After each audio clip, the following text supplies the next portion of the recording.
Ew, Pat! Ano ba nangyayari sa'yo? Ba't ganyan lang itsura mo? Bakit, babe? Anong problema? Anong problema? Tingnan mo nga yung sarili mo. Parang nababakbak na yung balat mo tapos parang nangingitim na. Para kang nilitsyon na hindi natapos. Tapos ang payat-payat mo na rin. Nasaan ang abs mo? Ang muscles mo? Tapos ano yan? Hindi ka ba naghihilamos? Ang dungis mo na. Diyos ko, taig mo pang bulok na pulubi sa daan. Grabe ka naman, Pat. Hindi ka na ba marunong maligo at magayos ng katawan? Babe, paano nga ako makakapag-ayos kung hanggang ngayon hindi pa ako magaling? Alam mo ba, hanggang ngayon, nilalagnat pa rin ako. Lalo pa ngang lumalala ang kalagayan ko eh. Pati pagpunta sa ospital hindi ko na magawa dahil hindi na talaga ako makalakad mag-isa. Baka naman pwede mo kong tulungan, babe. Pa-check up tayo. Naku, ano yun? Magpapaalaga ka sa akin? Grabe naman yan. Kaya nga kita pinatulan dahil sabi mo ituturing mo kong prinsesa. Pagsisilbihan mo ko. Tapos ngayon, ako pa talaga mag-aakay sa'yo papunta ron. Ako pa talaga. Kababae kong tao. Magbubuhat ako ng lalaki para lang magpunta sa ospital. Nakakahiya yun, Pat. Hindi mo na ako binigyan ng kahihiyan. Babe, kung hindi mo ako tutulungan, sino na lang magdadala sa akin sa ospital? Wala akong makontak sa mga tropa ko. Lahat sila ayaw na lumapit sa akin. At lalong hindi na rin ako makalapit sa mga magulang ko dahil tinaboy ko na sila. Lahat yun ginawa ko para sa'yo. Ikaw, wala ka man lang bang gagawin para sa akin, babe? Huwag mo na nga ako matawag-tawag na babe. Break na tayo, Patrick. Sorry pero aalis na ako. Salamat na lang sa mga pangako mo. Teka, sandali lang, babe. Bumalik ka rito. Babe! Taon 2005, Cebu. Pasado 6:00 na ng gabi nang lumabas si Mara mula sa trabaho. Bagong sahod siya ngayong araw. Sa una, masaya pa siya habang inaamoy ang malulutong na pera. Pero nang simulan niyang kwentahin ang mga gastusin, unti-unting napalitan ng pagkadismaya ang kanyang muka. Diaper, gatas, bayad sa kuryente, tubig at upa, utang sa Bombay, at isama mo pa ang utang sa tindahan ni Aling Beth. Isa-isang dumaan sa isip niya ang mga bayarin. Sa dami ng kailangang bayaran, 50 pesos na lamang ang matitira sa kanya mula sa minimum na sahod niya na provincial rate pa. Ang mas masaklap pa, marami pa siyang kailangang bayaran pero ubos na ang kanyang sweldo. Ang 50 pesos na natira ay kulang pang pamasahe niya para sa susunod na mga araw. Wala siyang pagpipilian. Matapos kwentahin ang mga gastusin, agad niyang itinabi ang pambayad sa Bombay. Alam kasi niyang kinabukasan ay dadaan yun at muli siyang uutang para may pamasahe papasok ng trabaho. Araw-araw, mahigit 1 oras ang biyahe niya papunta sa kanyang pinagtatrabahuhan, kung saan minimum lamang ang kanyang sahod. Araw-araw din, mahigit 100 ang nauubos niya sa pamasahe, sa jeep, sa motor at sa bus. Nadaanan niya ang tindahan ni Aling Beth, binayaran ang utang, tapos agad ding umutang ulit ng mga delata at noodles para sa kanyang sarili. Kumuha rin siya ng kaunting pagkain para sa kanyang anak. Bitbit ang kanyang pinamili, tinahak niya ang madilim at masikip na eskenita papunta sa bulok na apartment na kanyang inuuwian. Pero bago pa siya dumiretso sa bahay, umakyat muna siya sa itaas, sa bahay ng may-ari ng paupahan. Walang iba kundi si Mang Melchor. Mang Melchor, magandang gabi po. Oh, Mara, abay mukhang marami kang pinamili ngayon ah. Nako, pantawid gutom lang po ito lahat. Si Baby Jello lang po talagang may maayos na pagkain. Alam niyo naman po, kahit kailan, hindi pwedeng unahin ng sarili. Ay, siya nga pala, kukunin ko na po ulit si Baby Jello. Ay, sige, heto na siya. Kanina ang saya-saya niya eh. Dumalaw kasi rito si Carlo, kaya nagkaroon ng kalaro. Ha? Talaga po?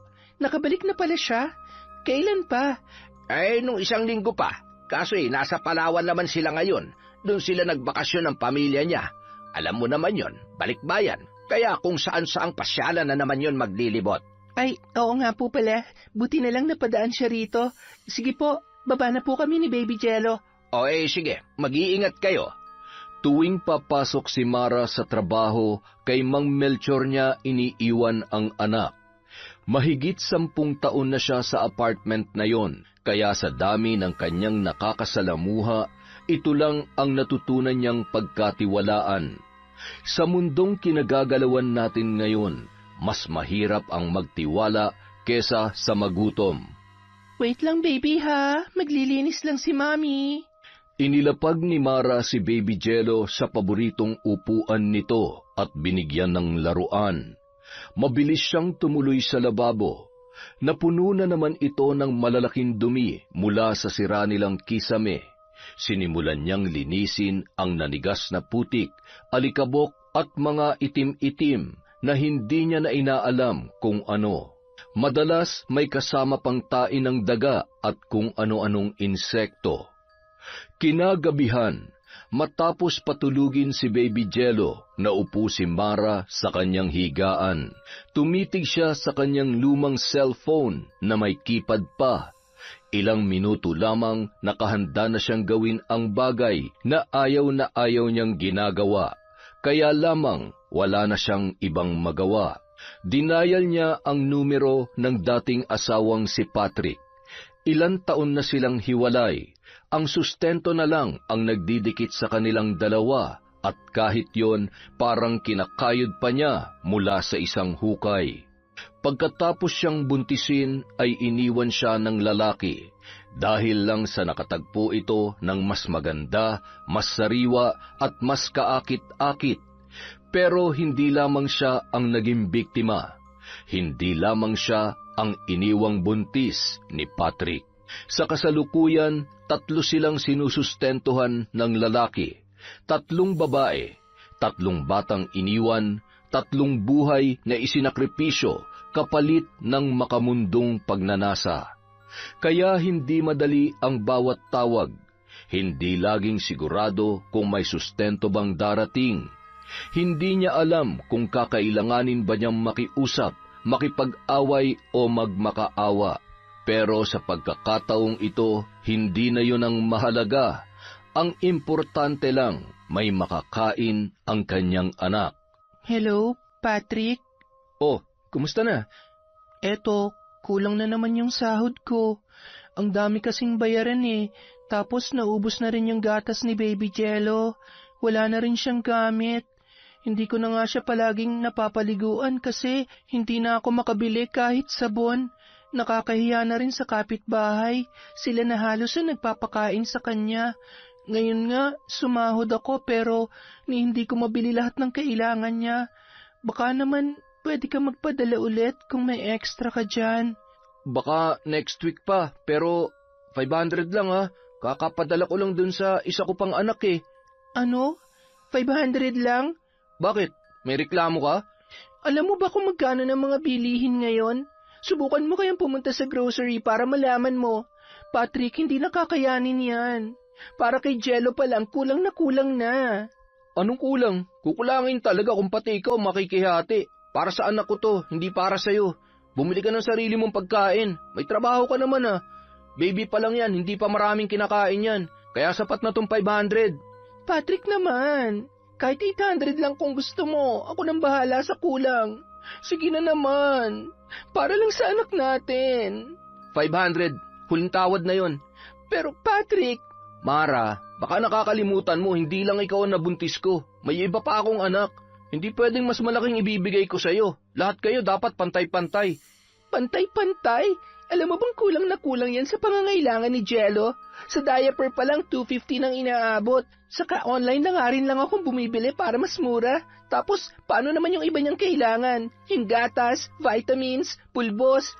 Patrick, hindi lang diaper ang kailangan ng bata. 250? Wag nga ako.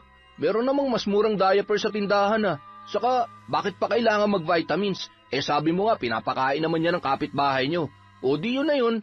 Pasosyal ka kasi masyado Subukan mo kayang ikaw ang bumili ng mga gamit ni Jello para malaman mo. Paulit-ulit na lang to. 500 lang ang kaya ko. Kaya yun ang tanggapin mo. Hindi pwede mas malaki yung sayo tapos yung iba, kakarampot lang ang matatanggap. Alam mo naman yan, di ba? Pinag-usapan na natin yan bago pa tayo maghiwalay. Sige na, bahala ka. Pero sana naman wag next week. Mas matagal pa yun kaysa sa paghihintay ko sa'yo noon. Kahit bukas na lang, Patrick. Kailangan na talaga ni Baby Jello. Wala na akong pera ngayon. Next week pa ako mabibigyan ng tita ko. Kaya maghintay ka. Yung iba nga naghihintay. Ikaw lang tong palagi nagmamadali. Tigil-tigilan mo ako, Mara. Wag ako. At bago pa siya makasagot, ibinaba na ni Patrick ang tawag. Para siyang binuhusan ng malamig na tubig. Napatulala na lamang si Mara hawak ang kanyang cellphone. Napakapit siya ng mariin. Pinigilan ang nagngingilid na luha pero hindi niya na yon kinaya. Bumagsak na lang siya sa isang sulok. Niyakap ang sarili habang iniisip kung paano siya lalaban ulit kinabukasan. Paano siya magpapakatatag kung ang mismong mundo ang nagpapabagsak sa kanya? Kinabukasan, habang break time ni Mara sa trabaho, nag-vibrate ang kanyang cellphone. Nakita niya ang pangalan ng kanyang kapatid.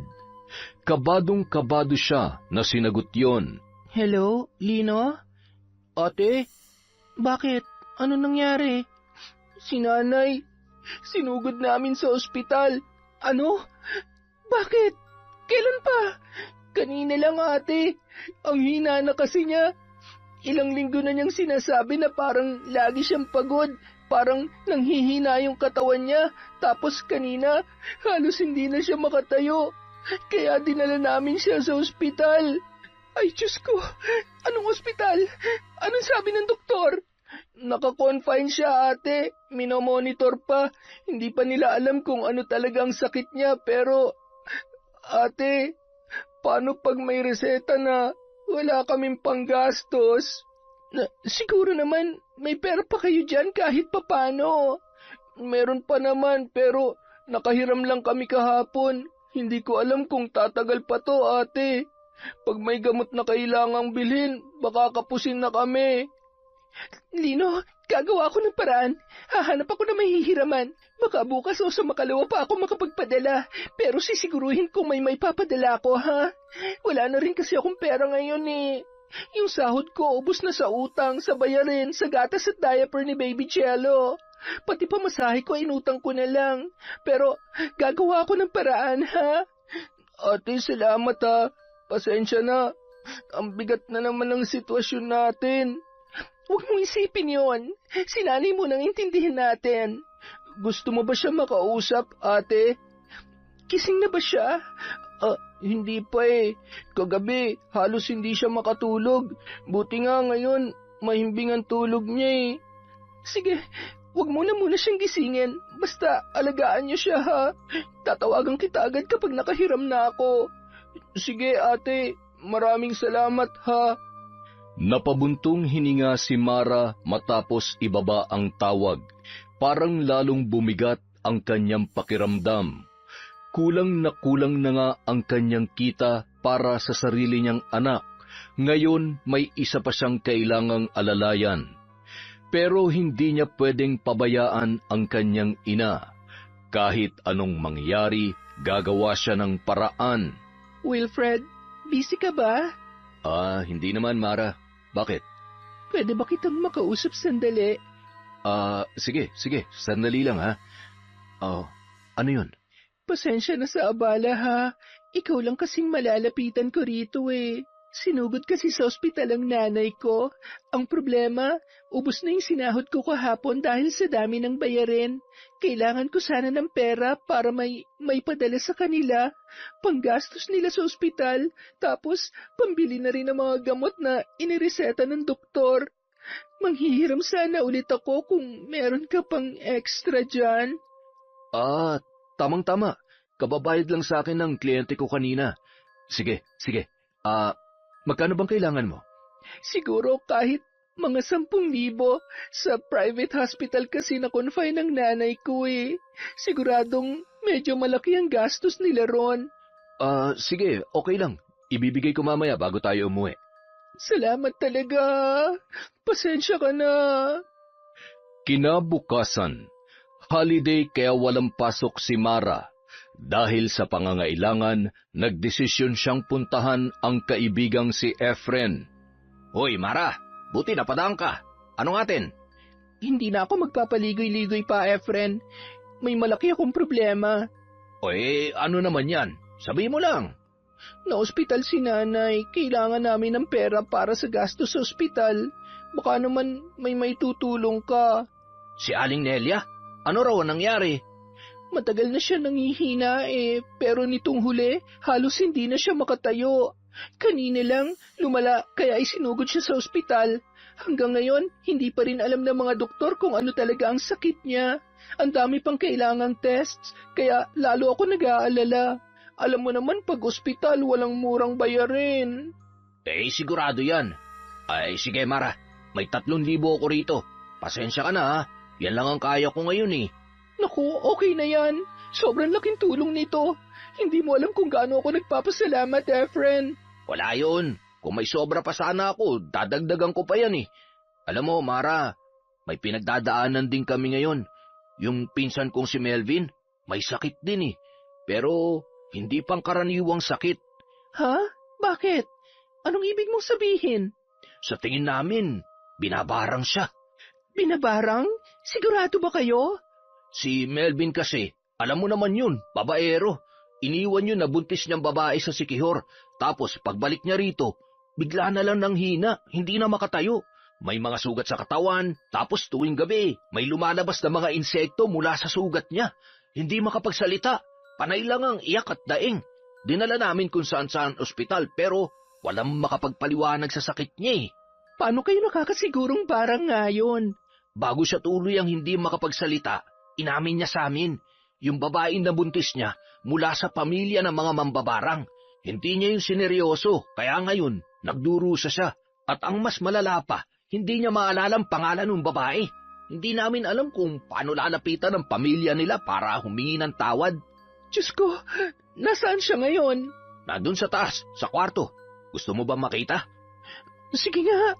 Sumunod si Mara kay Efren papaakyat. Pagbukas ng pinto, napatras siya sa kanyang nakita. Halos hindi na mukhang tao ang itsura ni Melvin.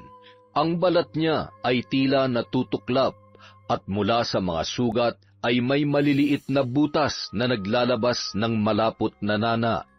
Umaalingasaw ang amoy ng nabubulok na laman. Masangsang at nanunuot sa ilong. Sa gilid ng kama may mga bangaw na nagkukumpulan. Napaatras si Mara, agad na bumaba at pinipigilang masuka. Diyos ko, Efren, grabe naman yon. Anong iniisip niyong gawin ngayon? May ipinatawag kaming albularyo. Bukas pa siya darating. Sana may magawa pa siya. Dahil kung hindi, ewan ko na lang kung anong mangyayari kay Melvin. Hindi ko na siya matitigan ng matagal eh. Parang hindi na siya tao, Mara. Dasal lang, Efren. Wala pang kasamaan ng nanalo sa kabutihan. Ay, sana nga. Ito na pala yung hinihiram mo. Pasensya na ulit, ha? Maraming salamat, ha. Kapag medyo nakabawi ako, ikaw ang una kong babayaran. Huwag mong intindihin yun. Walang anuman. Sana gumaling din si Aling Nelia. Ay, nako. Di bali nang walang pera basta wala na magkakasakit sa pamilya. Ang hirap, Efren. Kinabukasan, pagkatapos ipadala ni Mara sa money remittance ang pera, agad niyang tinawagan ang kapatid. Tinext ko na yung control number sa'yo. Kunin mo na lang sa Palawan. Salamat, ate, ha. Tamang-tama, nagsabi yung doktor kanina na kailangan daw muna siyang malaboratory bago mabigyan ng tamang gamot para sa kanya. Hindi pa raw kasi nila matumbok kung saan nagmumula yung sakit niya eh. Sige, ikaw nang bahala. Alam ko medyo kukulangin pa yan pero sana makatulong na rin kahit papano. Magkano pala yung ipinadala mo, ate? 13,000 yon. Nakautang ako ng 10,000 sa katrabaho ko tapos nakahiram din ako ng 3,000 kay Efren. Pasensya na ha, yan lang talaga ang kinaya eh. Okay lang, ate. Malaking tulong na rin to para kay nanay. Salamat talaga ha. Si Patrick, nagbigay na ba sa'yo? Nako, huwag mo nang asahan ng lalaking yon. Makahanap lang talaga ako ng maganda-gandang trabaho. Hindi na ako lalapit sa kanya kahit kailan. Sige ate, papasok na ulit ako sa ospital. Titingnan ko na si nanay. Sige. Mamayang gabi baka tumawag ulit ako. Pakausap ako sa kanya. Salamat ate ha. Pauwi na dapat si Mara ng hapong yun, pero habang naghihintay ng bus, may nahagip ang kanyang paningin sa di kalayuan. Si Patrick, may kasamang ibang babae at kasalukuyang pumapasok sa isang fast food restaurant. Parang may kung anong sumiklab mula sa kanyang loob. Hindi niya alam kung bakit, pero bigla siyang nanginig sa galit. Napilitan siyang sundan ang dalawa. Tahimik niyang pinagmasdan ang bawat galaw nila. Ilang saglit lang, nagpaalam ang babae, tila pupunta yon sa CR. Yun na ang pagkakataon na kanyang hinihintay. Pagkuway, mabilis na lumapit si Mara. Hoy, Patrick! Oh, Mara, anong ginagawa mo rito? Dapat ako nagtatanong yan sa'yo. Anong ginagawa mo rito? At kanina yung shoulder bag sa lamesa mo? May babae ka na naman bang kinakalantare? Ha? Wala ah. Mag-isa lang ako rito. Di ko nga alam kung kanino yung bag eh. Saka, ipapasa ko sana sa guard kung may maghahanap. Hay naku, Patrick. Alam mo, sinungaling ka pa rin hanggang ngayon. Nakita kita, okay? Kasama mo yung babae. Pumasok kayo rito ng sabay. At ngayon nagawa mo pang humirit ng palusot. Ang kapal talaga ng mukha mo. Eh nakita mo naman pala eh. Ba't nagtatanong ka pa? At saka, bakit mo ba ako sinusundan? Tapos na tayo, Mara. Tapos na. Wala ka nang pakialam kung sino makasama ko. Tatay ka pa rin ang anak ko, Patrick. Oh, ayan na naman tayo eh.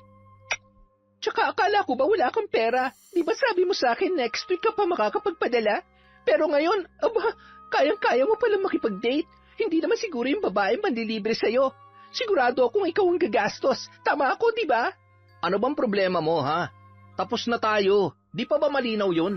Magpapadala ako sa'yo next week, 500. Yun lang. Walang dagdag, walang bawas. At para sa kaalaman mo, Mara, ganun din ang sustento ko sa iba kong babae. Hindi naman sila nagre-reklamo. Ikaw lang tong puro reklamo dyan. At pinagmamalaki mo pa yan? Ilang babae na ba, Patrick? Ha? Ilang beses ka pa magpapakalat ng lahi mo bago ka makonsensya? Nakakahiya ka? Akala mo siguro ang astig mo, no? Pero ang totoo, isa kang basurang lalaki na walang ibang alam kundi iwanan ng mga responsibilidad mo. Mara, hindi lang ikaw may pangangailangan sa buhay. Hindi lang sa'yo umiikot ang mundo. Kaya huwag kang umasta na parang ikaw lang ang may karapatang humingi. Kahit gaano pakalit ang 500 sa'yo, at least may binibigay. Hindi kita tinakbuhan. Hindi kita itinakwil. Saan ka makakakita ng lalaking kaya magbigay ng sustento sa 3 babae buwan-buwan ng sabay-sabay? At proud ka pa talaga dyan, ha? Wisit ka? Ang babaw ng prinsipyo mo sa buhay? Alam mo bang 500 lang ang binibigay mo para sa buong buwan? Para sa bata? Alam mo ba kung magkano ang gatas, ang diaper, ang pagkain? Hindi mo iniisip kung paano siya mabubuhay sa limos mong yan? Wala akong ibang maibibigay, okay? Kung ayaw mo, di wag. Wala akong pake kung saan mo kukunin ang panggastos mo. Huwag kang mag-inarte rito, Mara. At huwag mong gamitin ang bata para perahan ako. Hindi kita pinaperahan, Kago. Anak mo yon. Hindi lang yung laruan na iiwan mo lang kung kailan mo gusto. May responsibilidad ka. Alam mo, Mara, kung wala ka rin lang matinong sasabihin, umalis ka na lang. Huwag mo ako ipahiya sa kasama ko rito. At kung hindi ka aalis, wala kang makukuha sa akin kahit 5 duling. Mamili ka. Walang hiya ka. Ang kapal talaga ng mukha mo. Alam mo, tandaan mo to. May araw din ng karma sa'yo. Di wow. Sige, hintayin ko yan. Ngayon, pwede ka na bang umalis? Kung ayaw mo mawala ng sustento. Hindi na nakasagot pa si Mara. Nanginginig ang buo niyang katawan, hindi sa takot kundi sa pinaghalong galit at sakit. Pinilit niyang pigilan ang kanyang pagluha, pero paglabas niya ng restaurant, hindi na niya napigilan ang pagbagsak noon. Sa gilid ng kalsada sa harap ng paradahan ng bus, pinunasan niya ang kanyang pisngi gamit ang punit na panyo. Ngunit alam niyang wala yung silbi dahil ang sugat na iniwan ni Patrick hindi basta-basta mabubura. Pag-uwi niya ng gabing yon, kausap niya si Mang Melchor sa kanyang bahay. Dumalaw ito sa kanila nang malamang sinugod sa ospital ang kanyang ina. Totoo yan. Hindi kasi talaga makakapagbigay ng gamot ang doktor hanggat hindi natutumbok ang sakit ng nanay mo. Kaya kailangan talaga ang mga lab test na yan. Kaya nga po lalo nga akong namumroblema ngayon kasi lahat ng mga nahiram kong pera para lang sa pansamantala nilang panggastos. Ang inaalala ko pa, paano kung matumbok na nila ang sakit ni nanay? Paano kung hindi pala basta-basta na sakit yon at mangangailangan ng malaki-laking gamutan? Hindi ko na po talaga alam kung saan ako kukuha ng pera. Yung sinasahod ko bilang clerk, sobrang liit lang. Madalas nga kulang pa yon para sa anak ko. Pero syempre, hindi ko rin pwedeng pabayaan ng nanay ko. Grabe talaga tong problema namin. Nagkasabay-sabay pa. Sinabi mo pa. Alam mo, kung wala lang din kaming problema ngayon ng asawa ko makakapagbigay din sana ako sa inyo ng malaki. Kaya lang, itong 5,000 lang muna ang kaya kong ibigay. Medyo humihina na kasi yung pwesto namin sa palengke. Tapos, marami na rin sa mga umuupang nag-aalisan. Kaya pati kami namumroblema na rin ngayon sa pera. Naku, malaking tulong na po ito sa amin, Mang Melchor.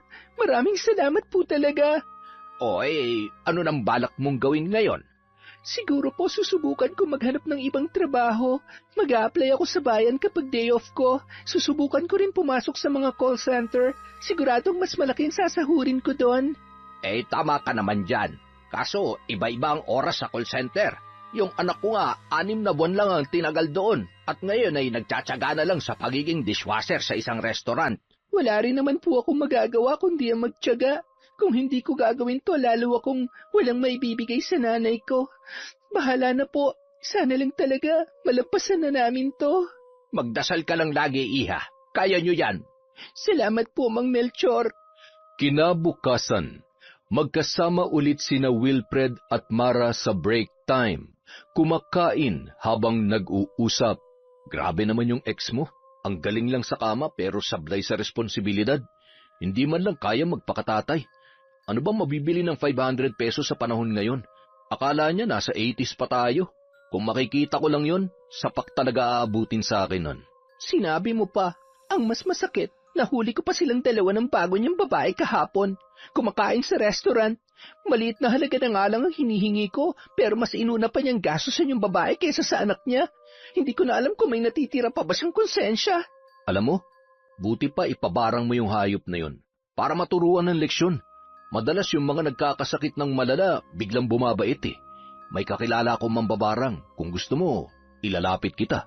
Ano ka ba? Ayokong umabot sa ganyan.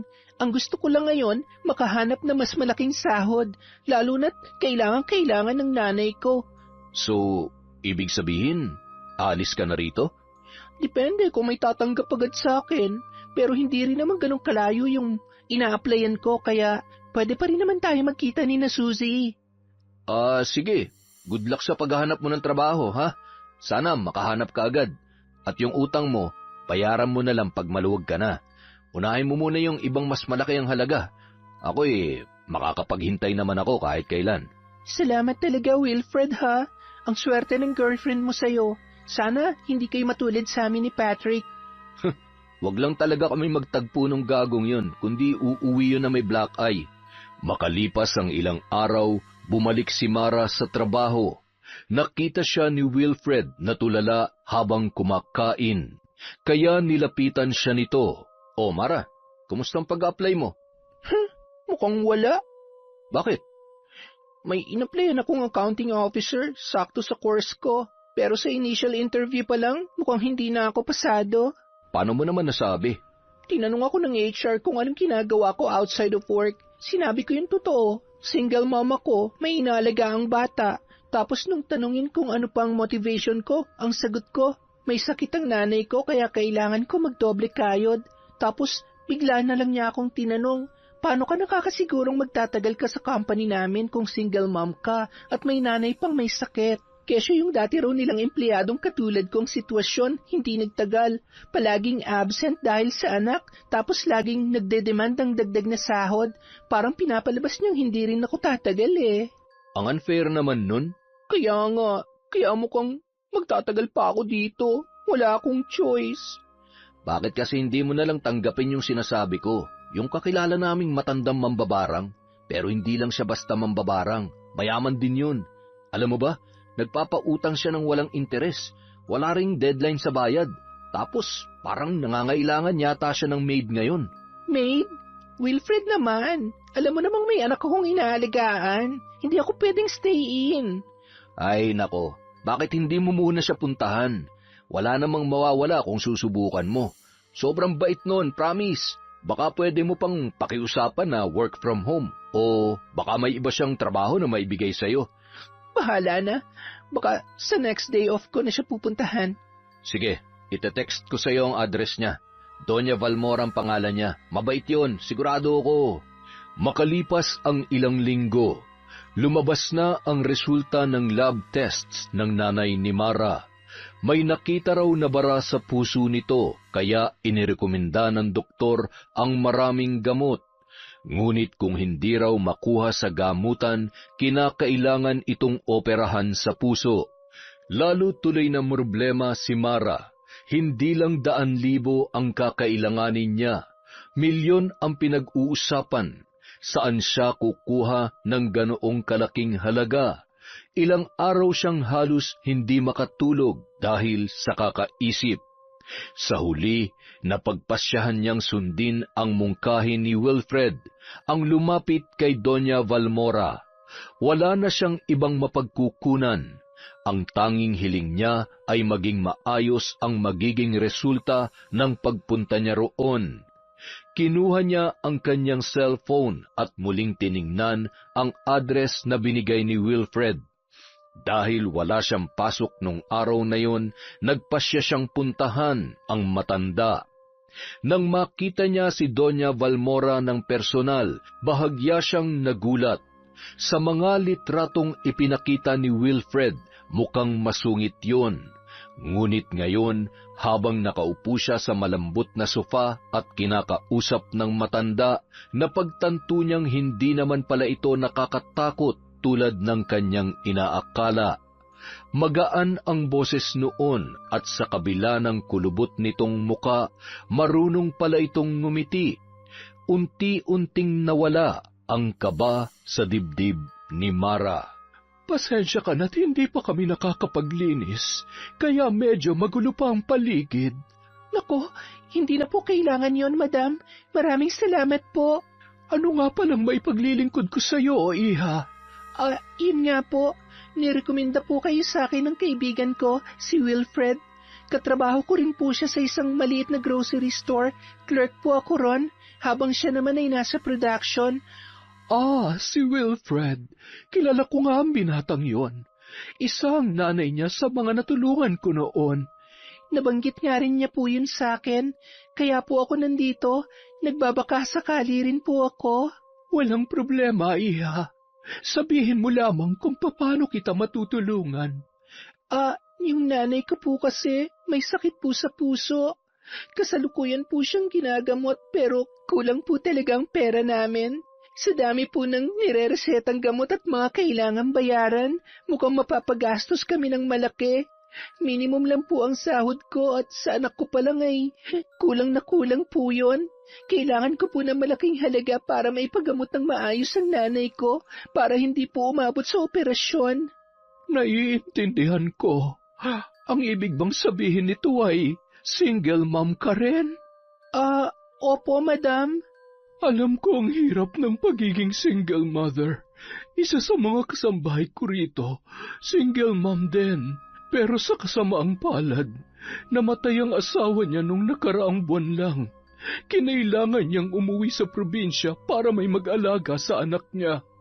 Minungkahi kung dito na lamang sila tumira, pero nahihiya raw siya. Hindi ko na siya pinilit pa. Pagkaalis niya ay ibinigay ko pa rin ang lahat ng benepisyo niya para makasigurong maayos ang buhay nila roon. Napakaswerte niya naman po pala sa inyo. Nako, ako ang mas maswerte sa kanila. Bihira ako makatagpo ng mga tapat at mababait na kasambahay. Kahit pa mag-iwan ako ng 1,000,000 sa mesa at mawala ng ilang buwan, pagbalik ko nandoon pa rin yun. Walang labis, walang kulang. Kaya naman sinusuklian ko rin na maayos na sweldo at benepisyo ang kanilang katapatan. Napakabait niyo naman po pala. Napakalayo sa mga naririnig ko dati tungkol sa inyo. Alam ko rin naman yan. Marami na sigurong nagsabi sa'yo na isa akong mambabarang. Parang ganun na nga po. Pasensya na po kayo, madam. Alam mo, Iha, hindi ako basta-basta nambabarang. Ginagawa ko lang yun sa mga taong may matinding kasalanan sa akin at sa pamilya ko. Hindi ko pinaparusahan ng sino mang ang kasalanan ay kaya pang patawarin. Pero higit sa lahat, ginagamit ko ang kakayahan kong iyon para protektahan ang mga kasambahay ko laban sa mga kamag-anak nilang handang manira ng buhay nang dahil lamang sa inggit. Naiintindihan ko po, madam. Hindi ko lang po talaga gamay ang ganitong bagay dahil Katoliko po ako. Pero nirerespeto ko po ang dahilan niyo sa paggamit ng kapangyarihan. Siya nga pala, Iha. Pakibigay mo sa akin ang lahat ng reseta at medical findings ng nanay mo. Gusto kong matiyak na makuha niya ang tamang lunas. Hindi lang perang may tutulong ko. May mga kakilala rin akong may koneksyon sa malalaking ospital. Maaari natin siyang ilipat para mas matutukan ang kanyang kalagayan. Naku, madam, maraming salamat po. Napakalaking tulong po nito sa amin. Wala yun, Iha. Nabanggit mo rin pala na nagtatrabaho ka sa isang grocery store, hindi ba? Opo, madam. Alam kong mahirap ang sitwasyon mo, pero kung gusto mo, pwede kitang tanggapin bilang isang kasambahay dito. At pagdating sa anak mo, walang problema kung isasama mo siya. Dito sa mansyon, may kanya-kanyang kwarto ang mga kasambahay ko, maluluwag pa. 3 sa kanila, may mga anak na nandito na.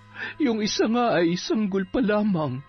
Kaya hindi mo na kailangan mag-alala. Kumpleto kayo sa pagkain, gamit, benepisyo, lahat-lahat. Talaga po? Naku, madam, maraming salamat po. Interesado po ako, pero kailangan ko muna magpaalam sa boss ko at mag-render ng kahit 2 linggo. Sa dami ng umaalis, halos ako na lang ang gumagawa ng lahat ng trabaho doon. Hindi ako pwedeng basta umalis nang walang kapalit. Naiintindihan kita, Iha. Ayusin mo na muna ang lahat. Maraming salamat po sa pangunawa. Alam mo ba, matagal na kitang hinihintay na pumunta rito. Ano po? Matagal ka nang ikinukwento sa akin ni Wilfred. Kahit nung wala pang sakit ang nanay mo, madalas niyang banggitin na may best friend siya sa trabaho. Mabait, maganda at responsable. Lagi kang nasa kwento niya, pati mga masasayang tagpo ninyo. Nasabi niya rin sa akin ang tungkol sa asawa mo.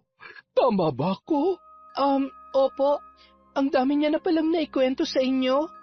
Huwag kang mag-alala. Madaldal nga yung lalaking yon, pero wala siyang sinabing masama tungkol sa'yo. Puro magaganda lamang, puro papuri.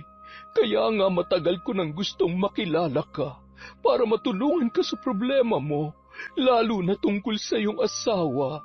Maraming salamat po talaga, madam. Pero kung may kinalaman po ito sa pagpaparusa sa kanya gamit ang barang, pasensya na po, pero hindi ko po yata kaya. Ayoko masangkot sa ganyang bagay. Tapat po ako sa pananampalataya ko. Naiintindihan kita, Iha. Hindi kita pipilitin. Pero minsan, kailangan mong bawasan ng sobrang kabaitan. Minsan, yan ang nagiging ugat ng pinakamasakit na pangyayari sa ating buhay. Ano po? Alam mo ba, pareho tayo ng pinagdaanan. Iniwan din ako ng asawa ko matapos niya akong mabuntis. Ang masakit, namatay ang anak ko pagkapanganak ko pa lamang. Samantalang siya, nakita ko may sarili ng pamilya. Masaya. Noong una gusto ko siyang barangin. Gusto kong pahirapan siya hanggang sa mamatay. Pero naisip ko, hindi sapat ang paghihiganti. Mas matamis ang tagumpay. Kaya imbis na siraan siya, Pinili kong buuin ang sarili ko. Nagsikap ako hanggang sa narating ko ang lahat ng meron ako ngayon. Ito na ang pinakamalutong na sampal sa kanya. Ilang beses siyang bumalik pero hindi ko na siya tinanggap. Ngunit kahit ganoon, hindi ko pa rin siya makalimutan. Sa kabila ng lahat ng galit ko, may mga gabing bumabalik sa isip ko yung masasayang ala-ala namin. Dahil siya ang una at huling lalaking minahal ko. Ikaw ba? Siya rin ba ang unang naging laman ng puso mo? Natutuwa po akong marinig ang kwento niyo, madam, lalo na ang bahagi kung paano kayo bumangon. Tama lang po ang ginawa niyo. Imbis na gumanti, pinili niyong patunayan na kaya niyo maging mas matagumpay. Pero hindi po siyang unang lalaking minahal ko. Siya lang ang unang nakabuntis sa akin. Mabuti kung ganon. Sige, Iha. Balikan mo ko kapag buo na ang desisyon mong magtrabaho rito. Alam mo naman, welcome na welcome ka sa mansion ko. Salamat po ulit, madam. Tinatanggap ko po ang alok ninyo. Kailangan ko lang pong ayusin ang pagpapaalam sa opisina. Pagkatapos noon, dito na ako magsisilbi. Maganda yan. Ingat ka sa pag-uwi, Iha.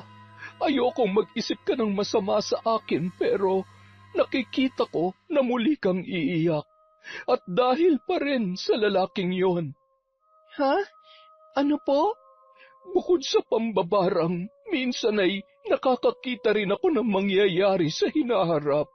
Kaya gusto kong ihanda mo ang sarili mo. Sa loob ng 24 oras, muli kang paiiyakin ng lalaking yon.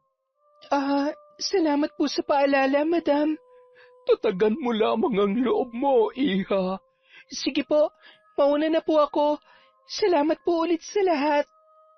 Paglabas ni Mara sa mansyon, hindi niya mapigilan na bumigat ang pakiramdam.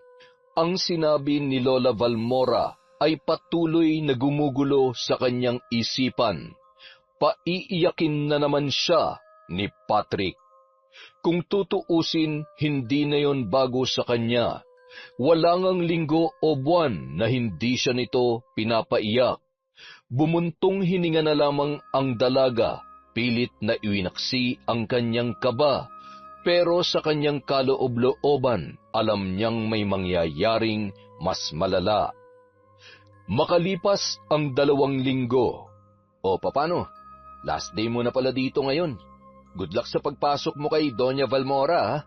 Sabi ko na sa iyo madali ka lang matatanggap dun.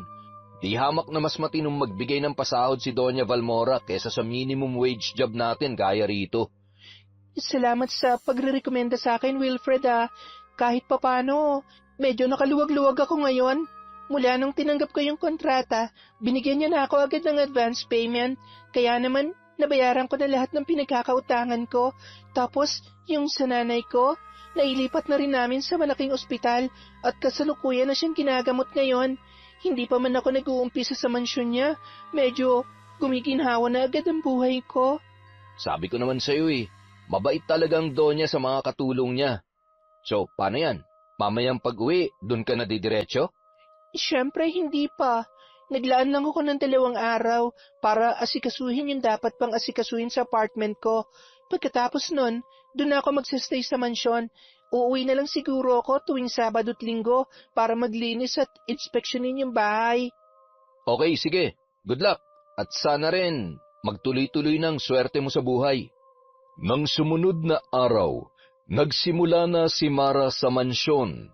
Hindi naman naging mabigat ang trabaho niya roon. Sa hardin siya naka-assign sa umaga, tutulong sa pagluluto sa tanghali, naglilinis ng ilang parte ng bahay sa hapon. Pagkatapos ay pahinga na siya sa gabi. Hindi lahat ng gawaing bahay ay inaako niya. Dahil marami silang katulong doon, pinaghahati-hatian nila yon. Kaya kahit magkakasama sila sa iisang bahay, hindi pare-pareho ang oras ng kanilang pahinga. Dahil doon, hindi pagod ang lahat, dahil bawat isa sa kanila ay may kanya-kanyang toka na ina-assign. Isang araw, Pinatawag si Mara ni Doña Valmora sa silid nito. Akala niya'y may ipapagawa lang ang matanda. Baka ipapalinis ang kwarto o may iuutos na bagong gawain. Ngunit pagpasok niya roon, siya ay natigilan. Sa ibabaw ng lamesa, merong lumang larawan. Isang babae at isang lalaking pamilyar sa kanya ang muka. Si Patrick.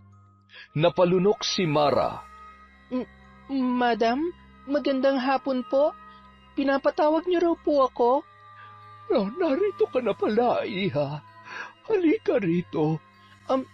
Madam, yung nasa picture, si Patrick po ba yon? Magkakilala po kayo? Ay, ang babaeng kasama niya sa larawan ay apo ko.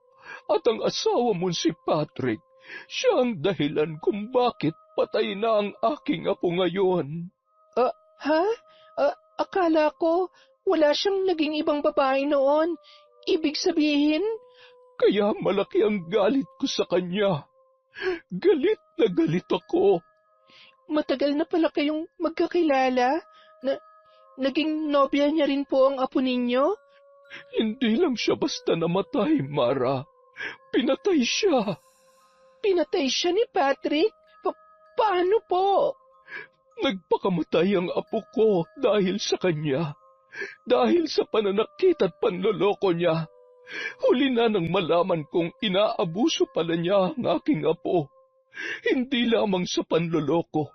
Madalas niya itong pagbuhatan ng kamay, ipahiya, gawing katawa-tawa.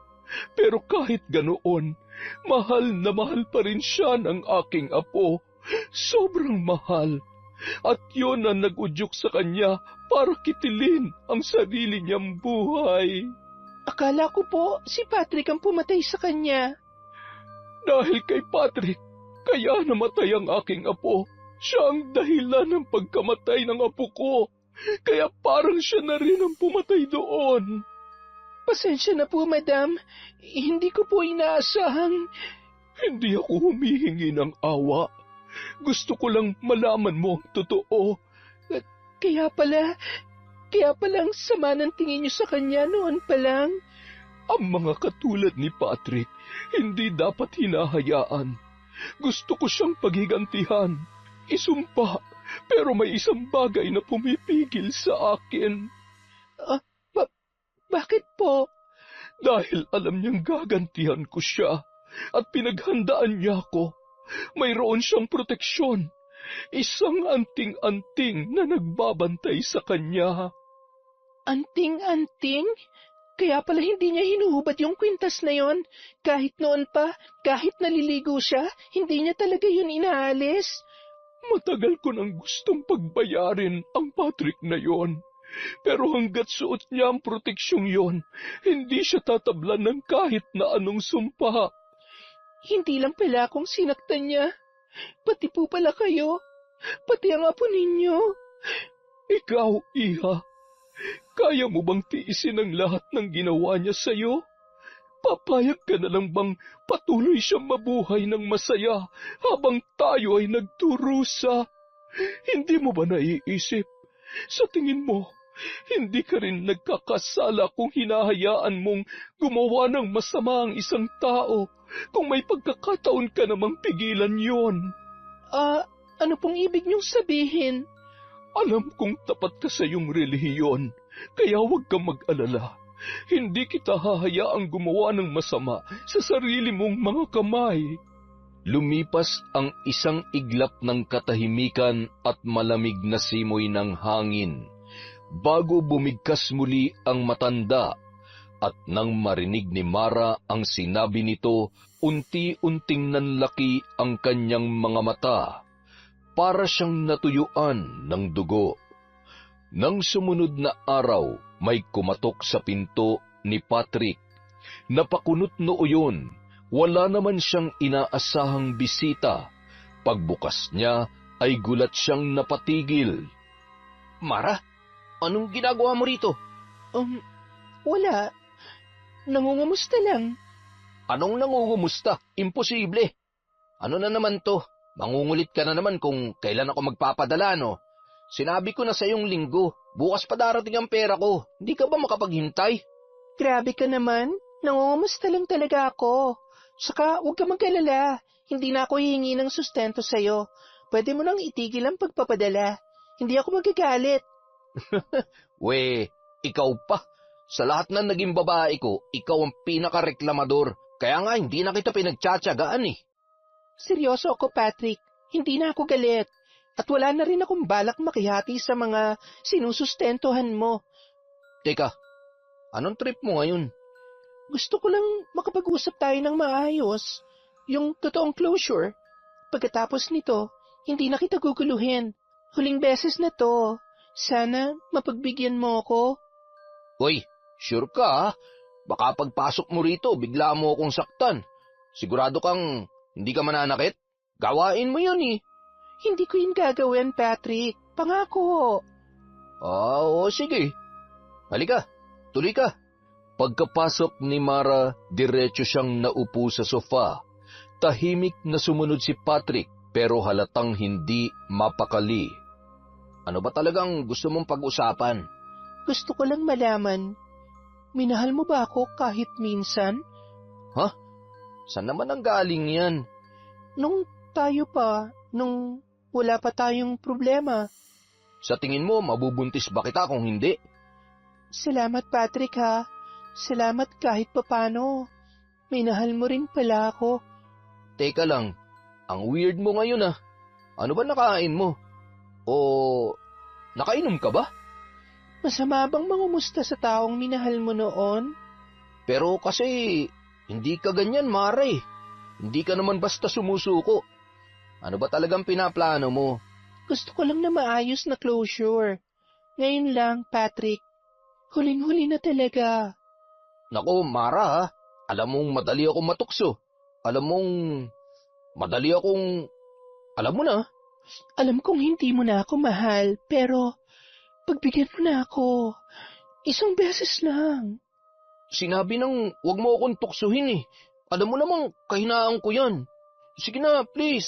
Kung gusto mo, pangungutang na lang ako ng 500 para lang maibigay ko yung sustento mo.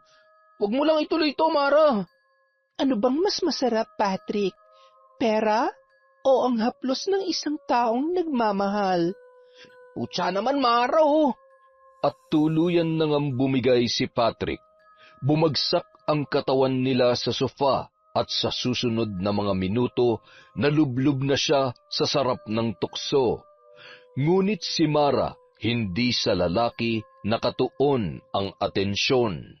Habang lunod na lunod si Patrick sa pagnanasang kanyang nararamdaman, dahan-dahang kinalas ni Mara ang kwintas na nakasabit sa leeg nito. Mahigpit ang kapit noon sa kadena pero hindi nagmadali ang dalaga. Dapat walang kahit anong maramdaman si Patrick. Hinayaan niyang tuluyan siyang paglaruan ng lalaki, ngunit sa bawat paggalaw, pinupuntirya niya ang kawit ng kwintas. Kailangang makuha niya yon. At sa isang iglap lamang, sa isang mabilis na kalabit, isang swabing hatak, nahugot yon ni Mara. Mabilis niyang itinago sa bulsa ang kwintas bago ipinagpatuloy ang kanyang ginagawa. Tila walang nangyari habang umiinit ang eksena. Makalipas ang mahigit kalahating oras. Oh, tapos ka na? Lagpas ng ilang minuto yun ha. Siguro naman, solve ka na ngayon. Hindi mo na ako guguluhin? Oo, Patrick. Hindi na ako manggugulo.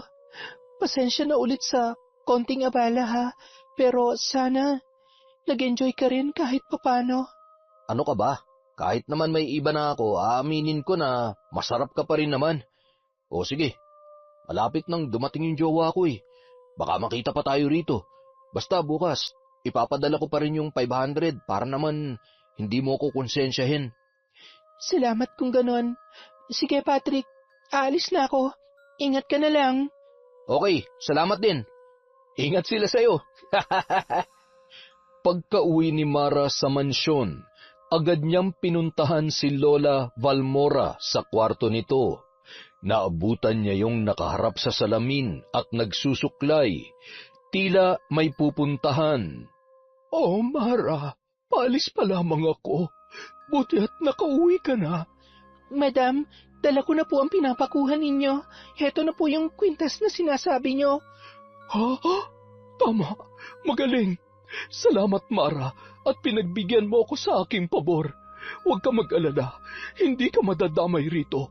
Magtiwala ka lamang sa akin. Napatango na lamang si Mara kahit ang totoo, medyo labag ng kaunti sa loob niya ang kanyang ginawa. Pero dahil ayaw niyang madismaya ang kanyang amo, ginawa niya na lang din yun.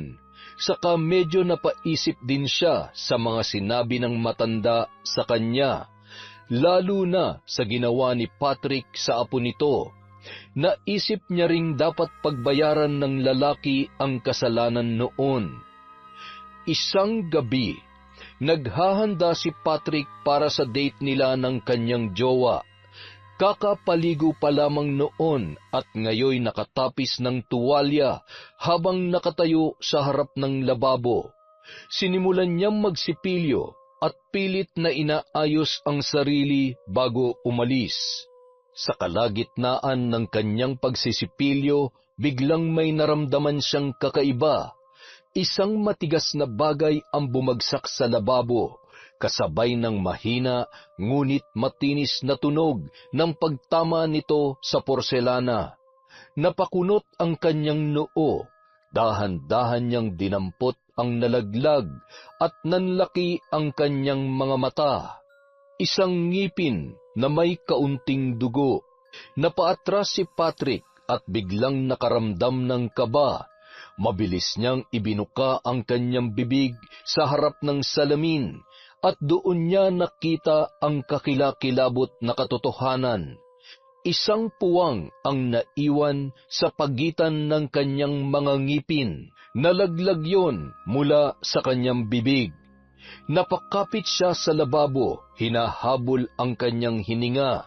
Nanginginig niyang kinapa ang iba niya pang mga ngipin. Desperadong sinisigurong hindi na yon mauulit.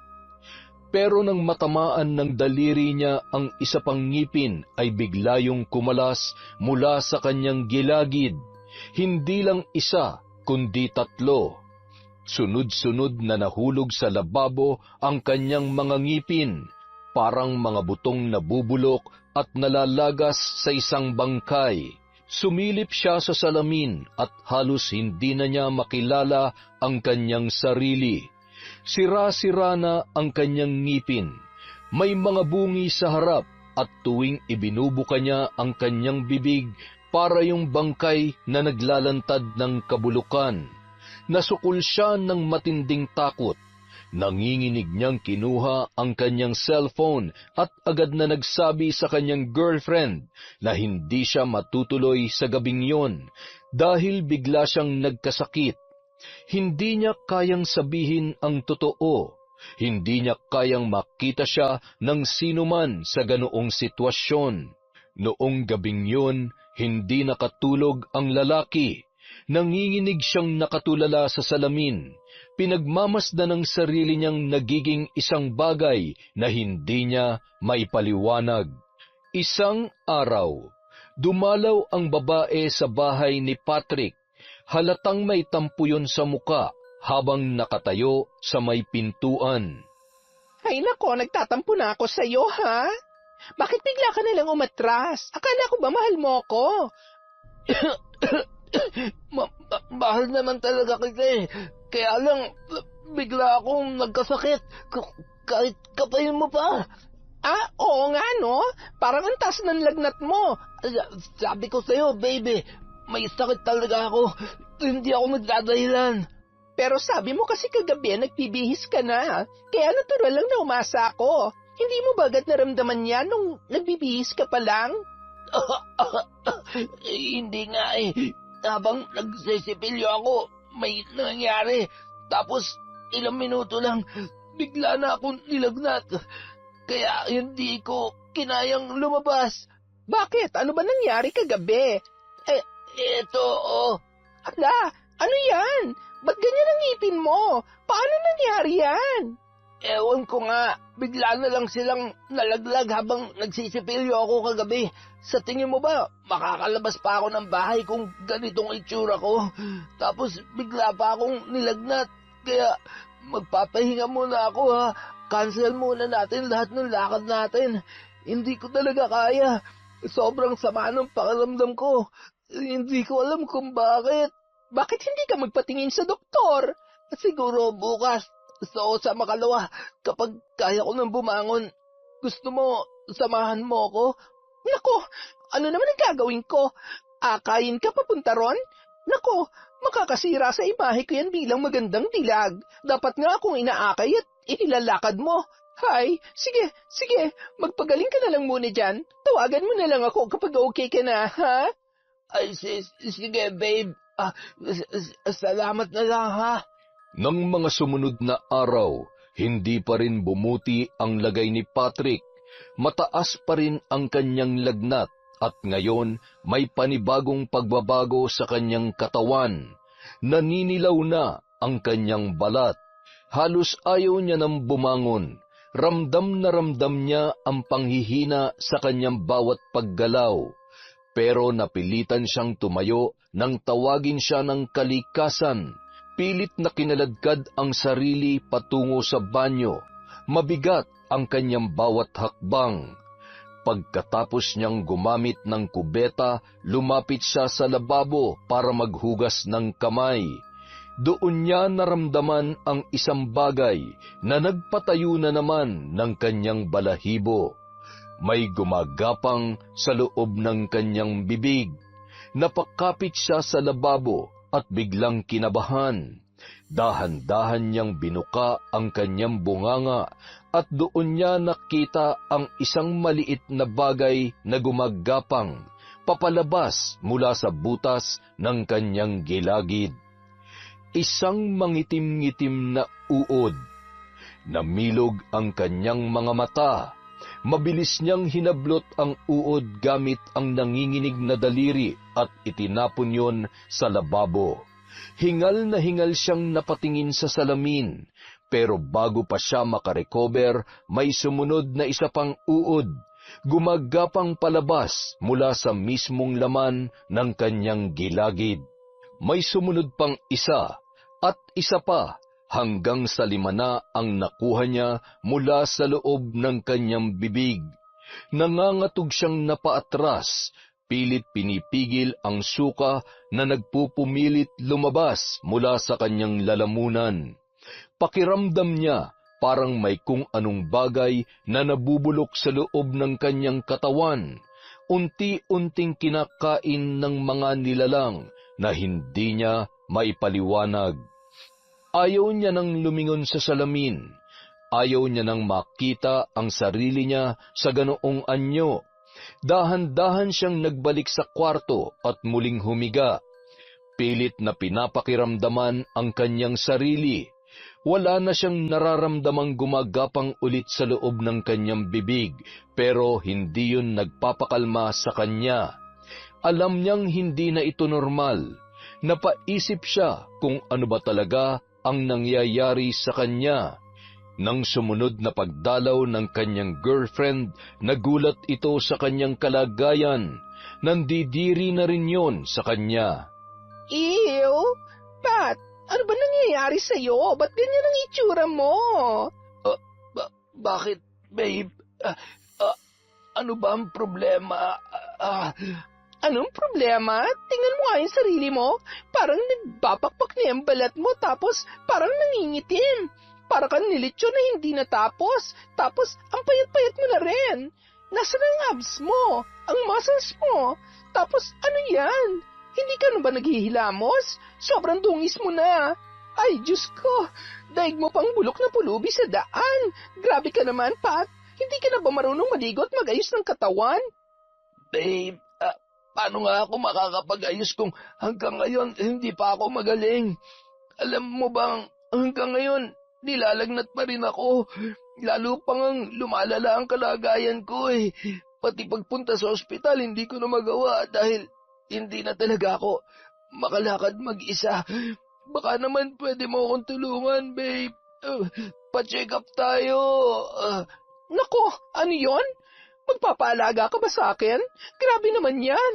Kaya nga kita pinatulan dahil sabi mo, ituturing mo akong prinsesa. Pagsisilbihan mo ako.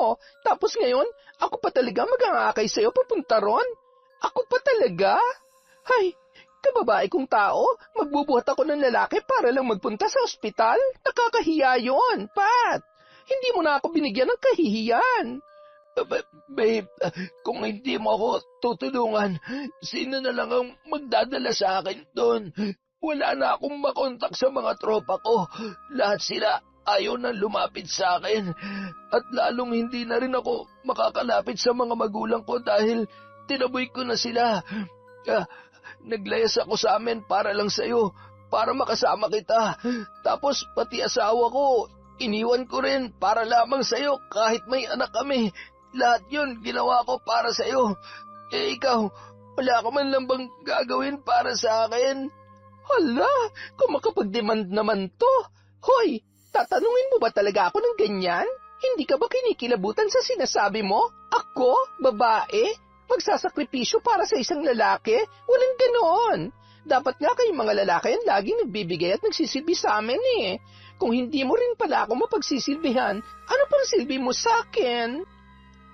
Anong ibig mong sabihin? Babe, iiwan mo na ako. Huwag mo na nga ako matawag-tawag na babe. Break na tayo, Patrick. Ayoko magkaroon ng jowang alagain.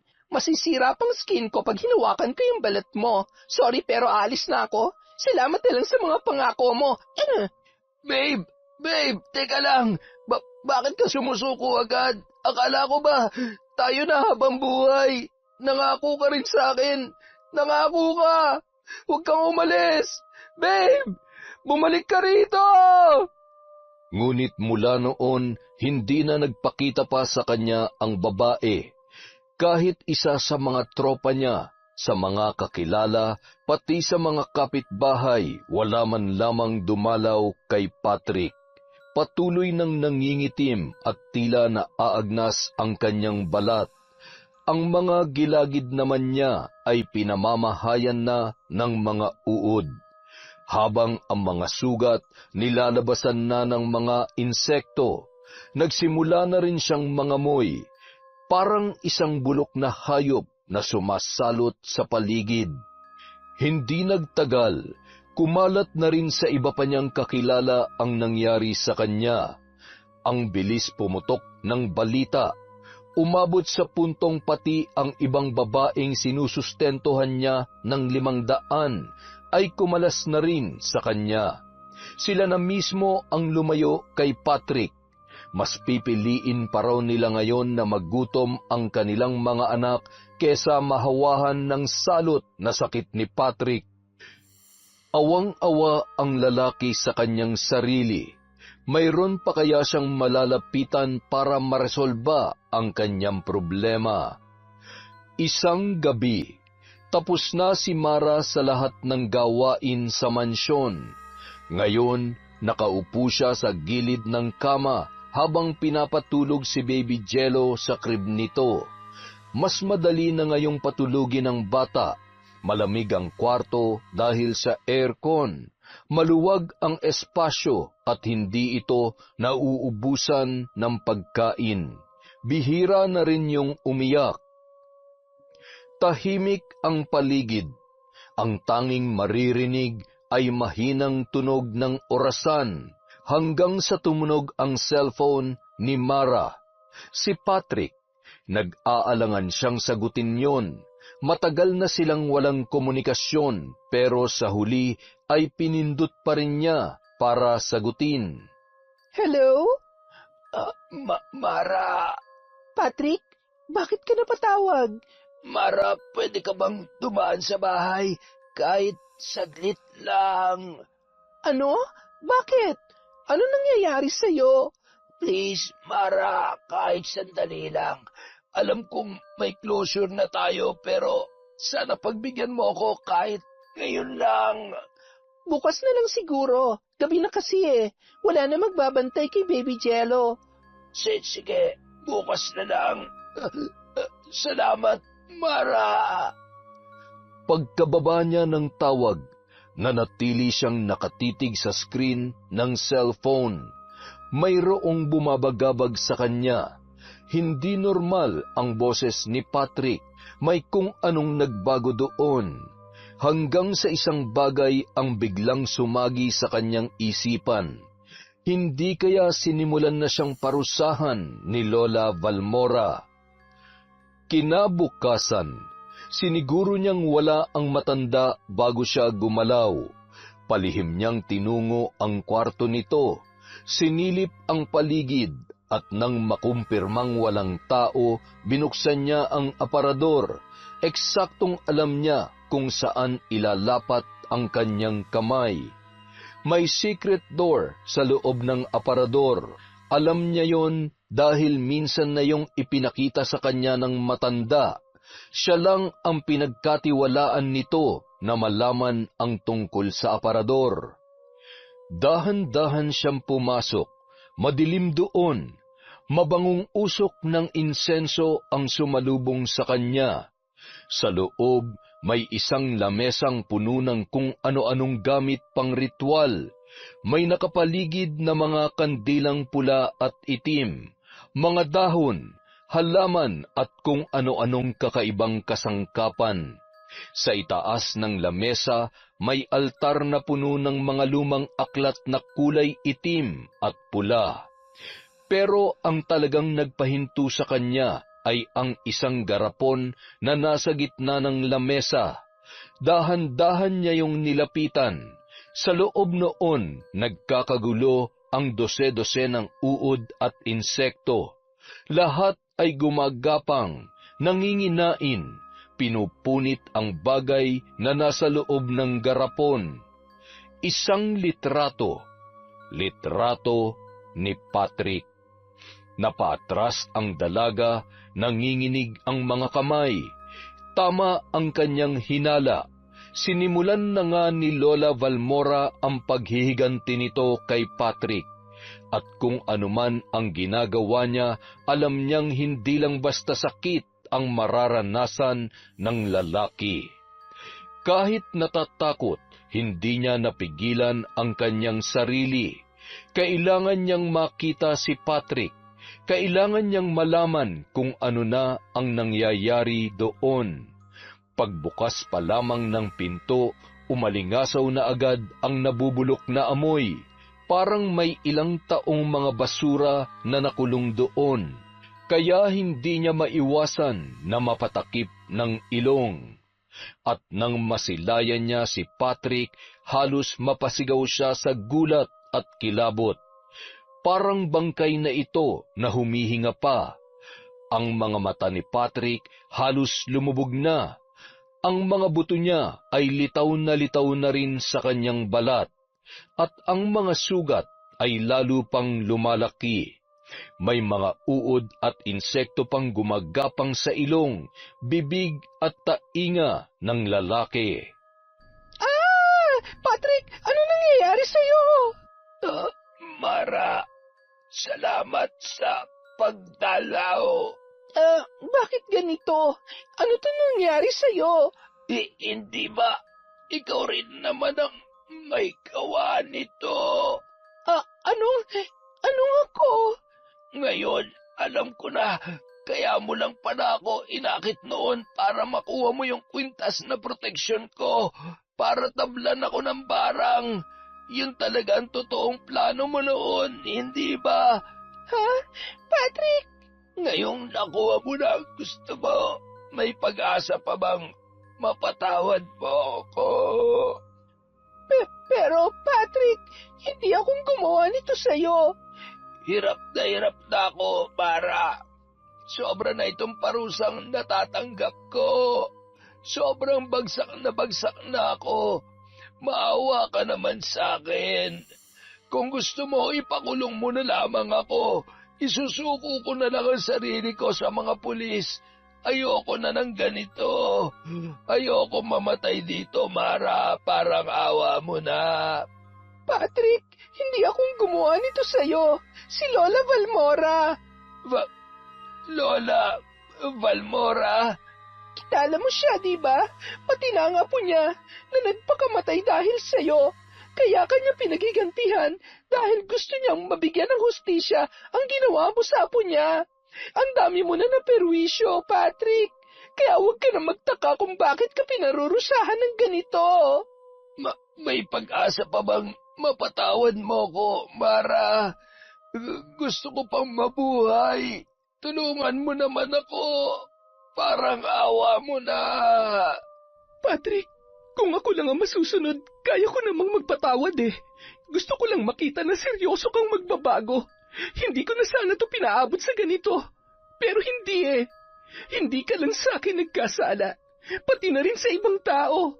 Lalong-lalo na sa apo ni Lola Valmora. Kung tutuusin, mas matindi yung ginawa mo sa kanya. Pinatay mo siya. Nagpakamatay siya dahil sa labis na pagkabigo sa'yo. May namatay na tao dahil sa'yo, Patrick. Alam mo ba yon? Pwede mo ba akong tulungan makiusap sa kanya? Ihingi mo ako ng tawad kay Lola Valmora. Susubukan ko siyang kausapin pero wala akong maipapangako. Hindi ko hawak ang desisyon niya. Nasa kanya pa rin kung anong gusto niyang gawin sa'yo. Pasensya ka na, Patrick. Malaking tulong na yon, Mara. Maraming salamat. Isang araw, nagkaroon ng pagkakataon si Mara na makausap ng sarilinan si Lola Valmora. Magkasama sila sa hardin habang napapalibutan ng mababango at mayayabong na mga halaman at bulaklak. Ano ang pag-uusapan natin, Iha? Tungkol po kay Patrick. Patrick, anong meron sa kanya, Mara? Bakit nabanggit mo ang lalaking yon? Nakausap ko po kasi si Patrick. Malala na palang kalagayan niya. Parang hindi na siya tao. Dapat lamang yun sa kanya. Hindi dapat kinaawaan ng isang katulad niya. Pero, Madam, gusto raw po niya kayong makausap. Tutal, nagdurusa na rin naman po siya ngayon. Baka pwede nating pagbigyan. Wala naman sigurong masama kung makikipagkita kayo sa kanya para magkausap din kayo ng personal. Ano naman ang pag-uusapan namin? Siguradong wala rin niyang ibang sasabihin kundi ang paghingi ng tawad. Pasensya na pero hindi ko kayang ibigay yon. Buhay ng apo ko ang nawala, kaya buhay rin ang kapalit. Pero Madam, hindi rin po kaya ng konsensya ko na makita siya nagkakaganon. Kahit na hindi akong gumawa ng pambabarang sa kanya, isa pa rin ako sa mga tumulong sa inyo para magawa yon. May partisipasyon pa rin po ako at bilang isang Katoliko, hindi ko kaya mabuhay kung alam kong naging kasangkapan din ako para manakit ng isang tao gamit ang itim na kapangyarihan. Hindi po yun kaya ng konsensya ko, Madam. Dahil sa ginawa ko, parang wala na rin akong pinagkaiba sa kanya. Nagkakasala na rin ako. Sabi nga nila, ang labis na paghihiganti ay isa pa ring kasalanan. Kaya sana maintindihan niyo ako, Madam. Parusahan niyo na lang si Patrick sa ibang paraan. Huwag na po yung ganito. Lalo pong hindi kakayanin ng konsensya ko kapag tuluyan siyang binawian ng buhay sa sakit niya. Hindi ko po yun kaya, Madam. Mahaba-haba ang pag-uusap na naganap, pero sa huli, pinagbigyan siya ni Lola Valmora. Kaya naman ng sumunod na araw, dinalaw nila si Patrick sa bahay nito. Isinama niya doon ang matanda. Pagkapasok ni Mara sa loob ng silid, agad siyang lumabas muli upang bigyan ng pagkakataon sina Patrick at Lola Valmora para mag-usap. Sa loob ng silid na yun, nanginginig si Patrick habang nakahiga sa kama. Halos hindi na niya maigalaw ang kanyang katawan. Tila may kung anong pumipigil sa lalaki. Pawis na pawis kahit malamig ang buong paligid. Sa sulok ng kwarto, nakatayo si Lola Valmora, titig na titig sa nakahigang binata. Ano ang pakiramdam, Patrick? Anong pakiramdam na unti-unti ka nang kinakain ng sumpa? Dito mismo sa sarili mong kama. Ilang babae na bang dinala mo rito, ha? Ilan na ang pinaiyak mo, kabilang ang aking apo? Lola, alam ko pong malaki ang kasalanan ko. Alam ko pong kahit ilang beses akong humingi ng tawad, hindi na may babalik ang apo ninyo. Pero maawa na po kayo sa akin. Hindi ko na po kayang tiisin to. Bigyan niyo po ako ng isang pagkakataon. Babaguhin ko na ang buhay ko. Hindi na po ako manloloko. Hindi ko na lalaruin ang damdamin ng kahit na sinong babae. Aayusin ko na po ang sarili ko, Lola. At bakit ko naman gagawin yon? Sa tingin mo, may pakialam ako sa ibang babae? Dahil alam ko pong may pakialam kayo, Lola. Hindi lamang po sa apo ninyo, kundi sa lahat ng mahal nyo sa buhay. Alam kong may puso pa rin po kayo. At saka, malaking kasalanan din po sa Diyos ang ginagawa ninyo. Diyos? Wala akong Diyos, Patrick. Mabait lamang ako pero wala akong sinasambang poon. Hindi ko kinakailangan lumuhod sa kahit anong altar para marating ang kinalalagyan ko ngayon. Isa akong mambabarang. Ako ang gumagawa ng sarili kong kapalaran. Hindi ako natatakot sa impyerno dahil ang mga tulad mong mapanlinlang at walang hiya ang dapat matupok sa apoy. Lola, kahit hindi po kayo takot sa impyerno, paano po ang mga taong nasa paligid ninyo? Kakayanin niyo bang madamay sila sa ginagawa ninyo? Tulad na lang ni Mara.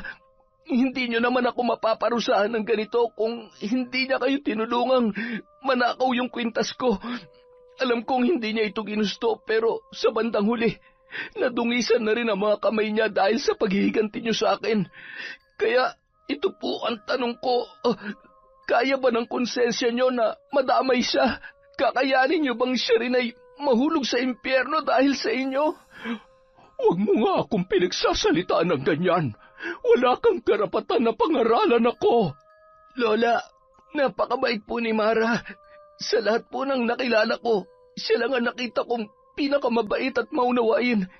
Kahit kailan, hindi niya deserve ang ganitong kasalanan. Kung hindi niyo po ako kayang patawarin, sana, kahit para lang sa kanya, linisin niyo na ang sumpa sa akin. Parang awa niyo na, Lola. Nagmamakaawa po ako. At biglang nanahimik ang buong paligid. Matagal na hindi nakapagsalita si Lola Valmora. Nakayuko ito hindi dahil sa awa kay Patrick, kundi dahil sa sinabi nito tungkol kay Mara. Alam niyang relihiyoso ang dalaga. Alam niyang kahit anong gawin nito, hinding-hindi niya kayang mabuhay na may dalang kasalanan sa kanyang puso. Alam niya rin na sa kabila ng lahat, hindi ito dapat madamay sa puot na bumabalot sa kanya sa loob ng maraming taon. Napalunok ng laway ang matanda, napasandal sa dingding, at sa unang pagkakataon, ang mambabarang na hindi natatakot sa impyerno ay nakaramdam ng pag-aalinlangan sa sarili niyang ginawa. At sa puntong yon, isang mabigat na desisyon ang kanyang sinimulan. Makalipas ang isang taon. Magkano po itong leche flan? 80 lang to, boss. Ito pong ube. 100 na lang yan. Sige, pabili ng 2 sa bawat isa.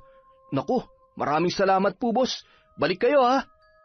Noong araw na yon, naisipang dumalaw ni Mara kay Patrick.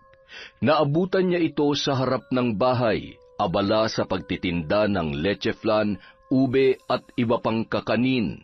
Lahat ay gawa mismo ng lalaki. Matapos gumaling sa sumpang ibinigay ni Lola Valmora, nagsikap si Patrick na itayong muli ang kanyang sarili. Nag-aral ito ng culinary at nagtayo ng maliit na negosyo. Ngayon, mas malaki na ang pwesto niya sa tapat ng kanyang bahay. At halata sa dami ng mamimili na malakas ang kanyang kita. Ngunit hindi na ito katulad ng dati. Ang dati niyang gwapong muka ay may malalalim ng peklat at bahagyang magaspang na ang balat. Putol na rin ang isa nitong paa. Dahil dito, wala nang ibang babae ang nagkakagusto sa kanya. Tinanggal ni Lola Valmora ang barang na sumira sa kanyang katawan, ngunit nag-iwan yon ng isang permanenteng kapansanan. Gayunpaman, hindi yon naging hadlang para kay Patrick. Kita sa kilos niya na determinado siyang baguhin ang kanyang buhay. Patrick! Oh, Mara, buti na padalaw ka. Halika, ito na pala yung order mo. Hiniwalay ko na kasi alam kong darating ka ngayon. Salamat ha. Ang laki na pala ng pwesto mo. Oo nga eh. Sa totoo lang, inaayos ko na rin yung mga permit at dokumento. Sa susunod na buwan, lilipat na ako sa mall. Sa SM Cebu, magkakaroon na ako ng sariling pwesto doon. Wow, ang galing naman. Sigurado mas madami ang customer doon. Dahil to sa'yo. Salamat, Mara. Kung hindi mo kinumbinsi si Lola Valmora, malamang hindi niya binawi yung sumpa. Baka wala na rin ako ngayon. Hindi naman siya nagsisisi sa desisyon niya, lalo na ngayong nakita niya ang pagbabago mo. Masaya rin siya para sa'yo, Patrick. Nga pala, Mara. Heto, 10,000. Ha? Para saan to? Sustento ko kay Baby Jello.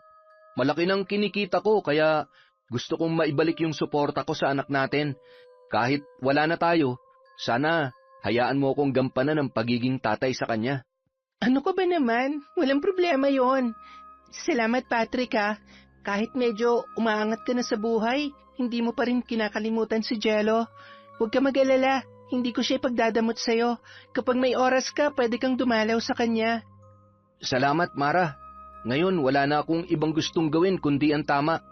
Hayaan mong makabawi ako sa inyo, lalo na kay Baby Jello. Ituloy mo lang yan, Patrick. Malayo pa mararating mo. Pero higit sa lahat, sana huwag mong kalimutan ng Diyos. Kahit wala kang kailangan, manalangin ka pa rin sa Kanya. Magpasalamat. Siyang naging sandigan ko sa lahat ng pagsubok.